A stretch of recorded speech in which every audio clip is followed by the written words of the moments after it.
What's up, guys? My name is TechnoTuner, and today I'm bringing to you my For Hire deck. This deck is a lot of fun. I play it casually from time to time with friends. This deck is a very fair deck, and this is before we get the support from the newest set that comes out this January. This is something that I wanted to bring out a little bit ahead of time just to show you what all I'm playing and show you the ratios. I find this deck as more fun the more pure it is played. Do note that you can edit this at any point in time to fit whatever ratios you would like. More likely when the new cards come out, I'm going to try to update this deck and see what goes on and how I can make it work with other archetypes, let alone make it more competitively viable. I've always loved this deck because it has a lot of searchability, a lot of combo capabilities, negations, interactions, destructions, board bounce. It has basically a lot of it. But it also offers up so much play that a lot more people don't know about for the link strategy that this deck has. From whether you're going into Folgo or the new guy, which is Donner, you have those capabilities of further establishing your board very easily, and it makes it a lot of fun. This deck isn't overall extremely competitive in general when it comes to power, but it is a more fair-based deck to play in general, because you always will have that capability. Now, there's the fur chance. It is the further chance of this deck being able to be played in Genesis, no doubt. You would just cut most of the extra deck, fit it in with whatever you see fit that would best fit play for you. But I like the way that this deck plays currently for a more casual scene. But I wanted to bring it to you guys today to show you what I'm running. So let's go ahead and hop right into the main deck.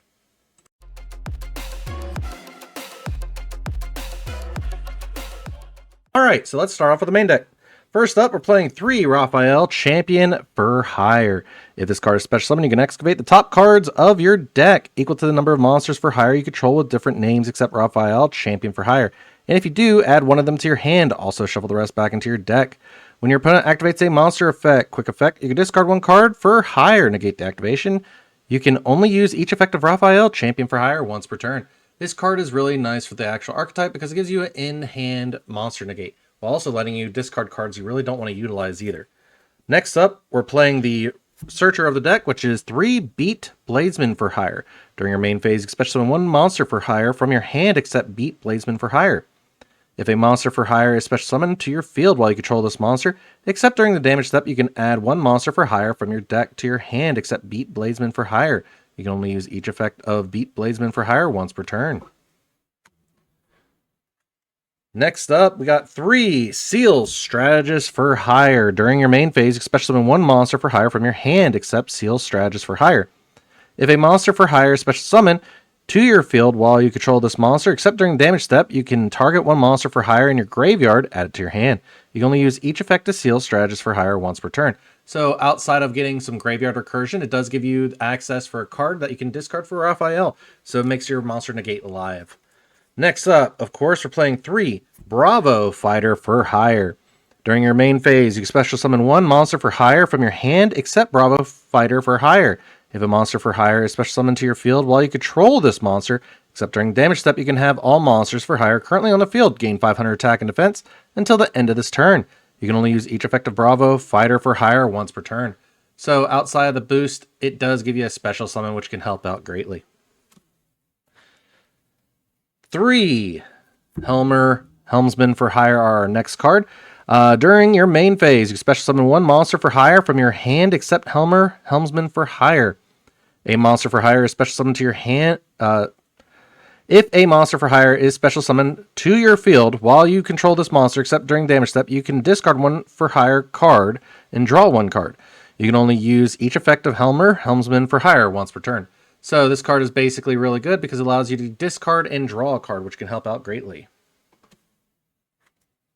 Next up, we got 3 Rex Freight for Hire. If this card is normal or special summon, you can add one spell or trap for hire from your deck to your hand, except nothing. I just kind of screwed up saying that there. But during the main phase, if you control it for hire monster, quick effect, you can banish this card from your graveyard, target one card for hire in your graveyard. Either add it to your hand or special summon it if it was a monster. You can only use each effect of Rex Freight for Hire once per turn. So this is a great graveyard recursion, but also allowing you to get a spell and trap search as well. It's wonderful for the deck because it really did need that. Next up, of course, we're playing 3 Dampa Marksman for Hire. During your main phase, it's like the rest. You can special summon one monster for hire from your hand, except Dampa Marksman for hire. If a monster for hire is special summoned to your field while you control this monster, except during damage step, you can target one face-up card on the field, destroy it. You can only use each effect of Dampa Marksman for hire once per turn. So while this card is very beneficial, it does give you a lot of access for in archetype popping of cards that are face up. Next up, we got 2 Philo Messenger for hire. During your main phase, you special summon one monster for hire from your hand, except Philo Messenger for hire. If a monster for hire is special summoned to your field while you control this monster, except during the damage step, you can target one monster for hire in your graveyard, special summon it in defense position, but place it on the bottom of the deck if it leaves the field. You can only use each effect of Philo Messenger for hire once per turn. So outside of getting a Grave Revival, you get to shuffle that resource back into the deck if it ever leaves the field, which can further help your plays later on. Next up, we're playing 2 Recon Scout for hire. During your main phase, you can special summon one for hire monster from your hand, except Recon Scout for hire. If a monster for hire is special summoned to your field while you control this monster, except during the damage step, you can target one set card on the field, destroy it. You can only use each effect of Recon Scout for hire once per turn. So this card is very beneficial because it does let you get your spell and trap pops in, because most of them are usually set during your opponent's turn, but it also can help deal with set monsters on the field as well. Alright, next up for the one-ofs, we're playing 1 Dyna Hero for hire, 1 Sagita Maverick for hire, and 1 Wiz Sage for hire. Let's start off with Dyna. If this card is special summoned, you can banish cards from your opponent's graveyard up to the number of monsters for hire you control with different names. You can only use this effect of Dyna Hero for hire once per turn. Monsters your opponent controls cannot target monsters for hire you control with 4 attacks, except this one. So basically a little bit of deck aggro here, forcing them to attack into Dyna, which can be a bit problematic for your opponent. Sagita is, if this card is special summoned, you can inflict 500 damage to your opponent for each monster for hire you control with a different name, except Sagita Maverick for hire. You can only use this effect of Sagita Maverick for hire once per turn. Your opponent cannot target monsters for hire you control with card effects except this one. So also being a level 5, it does allow you to play some K9 stuff if you want to do that, but this card is still really good because it does make it to where you can't target any other for hire monsters except for Sagita. Then finally we have 1 Wiz Sage for hire. If this card is special summoned, you can gain 500 life points for each monster for hire you control with a different name except Wiz Sage for hire. When your opponent activates a spell or trap card or effect, you can discard one for hire and negate the activation. You can only use each effect of Wiz Sage for hire once per turn. So basically giving us our spell and trap negation is really helpful as well, but it is on a level 7, which does kind of make it a little bit harder to summon normally. That's why we have all the special summon effects. But that's all I got really for the monsters in the deck. Let's go ahead and take a look at our spells and traps. For our spells, we're of course playing 3 Mayhem for hire. Target 1 monster for hire in your graveyard, special summon it in defense position. You can only activate 1 Mayhem for hire per turn. So it's very helpful overall on that end. Next up, we got 3 Psychic Eraser Laser. Send 1 monster your opponent controls that was special summoned from the extra deck to the graveyard. Then your opponent gains life points equal to the original attack or defense of that monster, whichever is higher. You can only activate Psychic Eraser Laser once per turn. This is a non-targeting send that really does help out the deck a lot. Yes, you're giving your opponent life points, but that's perfectly fine because you're dealing with a card that you cannot out natively. Next, of course, because I wanted to be fun, I wanted to play 2 Fandora the Flying Fortress. During your draw phase before you draw, you can give up your normal draw this turn, and if you do, add 1 monster for hire from your deck to your hand. If you control 5 or more monsters for hire with different names, you can send this card from the field to the field zone to the graveyard. Destroy all cards your opponent controls. Also, for the rest of this turn, your opponent takes no damage. So basically, it's an innate board wipe for your opponent's side if you control 5 or more for hires. Then finally, for the 1-ofs, I got 1 Upstart Goblin. Draw 1 card from your deck. Your opponent gains 1,000 life points.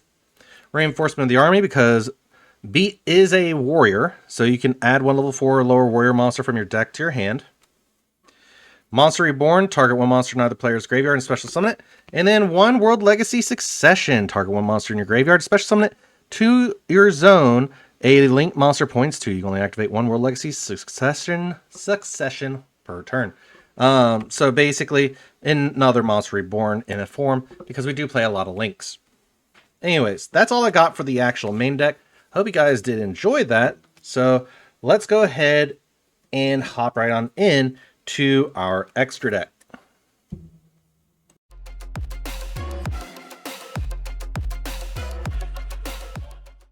For our extra deck, of course, we're playing the one Time Thief Redoer. 2 level 4 monsters. Once per turn during the standby phase, you can attach the top card of your opponent's deck to this card as material. Quick effect, you can attach up to 3 different types of materials from this card, then apply the following effects depending on what was detached. Monster, banish this card until the end phase. Spell, draw 1 card. Trap, place 1 face-up card your opponent controls on top of the deck. You can only use this effect to Time Thief Redoer once per turn. It's great. Gives you a little bit of extra to really work with here, while also taking resources away from your opponent. Next up, I'm playing the one Tri-Brigade Farragut, the Baron Blossom. 2 Beast, Beast Warrior, and or Winged Beast monsters. During your main phase, special summon 1 level 4 lower Beast, Beast Warrior, or Winged Beast monster from your hand. Also, you cannot use monsters as link material for the rest of this turn except for Beast, Beast Warrior, or Winged Beast monsters. If this card is sent to the graveyard, you can draw 1 card, then place 1 card from your hand on the bottom of the deck. You can only use each effect of Tri-Brigade Farragut, the Baron Blossom, once per turn. This card is an innate one-of. I'm only playing it as a filler right now because I'm still trying to work out the actual extra deck. Next up, I'm playing 3 Donner Dagger for Hire. 2 monsters with different types. You can target 1 monster for hire you control and 1 monster opponent controls. Destroy them, you contribute 1 monster, special summon 1 for hire monster from your hand or graveyard with a different original name than the tributed monster. Then, if you tributed a link monster to activate this effect, you special summon 1 more such monster. You can only use 1 Donner Dagger for Hire effect per turn and only once that turn. So that helps by basically getting you a little extra swaps around. You need Raphael on board. You can contribute utilizing Donner to get Raphael out. There's a lot of capabilities that this card does to really interact with your opponent. Next, of course, I'm playing the one Nightmare Cerberus.